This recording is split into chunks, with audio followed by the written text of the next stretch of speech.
இன்னைக்கு மந்திரவாதம் பில்லிசூனியங்கள் பெருகி இருக்கிறதே நம்ம பார்க்கிறோம். சங்கீத 91 கூட பகலில் பறக்கும் அம்புகள், அதாவது அம்புன்னா தூரத்துல இருந்து எய்கிறது, எய்ம் பண்ணி, அதே மாதிரி தூரத்துல இருந்து பிசாசு ஏவி விடும்போது அந்த குறிப்பிட்ட மனிதரை, அந்த குடும்பத்தை தாக்கி விடும். இந்த மாதிரி பிரச்சனை உங்களுக்கு இருக்குதா? அல்லது இப்படி யாராவது பண்ணிடுவாங்களோ நீ பயப்படுறீங்களா?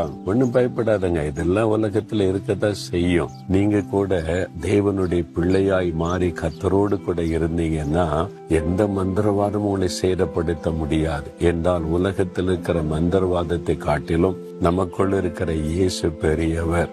நீங்க என்ன சொல்லணும்? இயேசுவே, உம்முடைய ரத்தத்துக்குள் என்னை ஒப்பு கொடுக்கிறேன், உம்முடைய ரத்தத்தின் பாதுகாப்புக்குள் என்னையும் என் குடும்பத்தையும் வைத்துக் கொள்ளும்.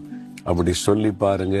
உங்களையோ உங்களுடைய குடும்பத்தையோ உங்களுடைய நிறுவனத்தையோ எந்த பிசாசின் வல்லமையும் மந்திரவாதமும் தாக்க முடியாது, சேதப்படுத்த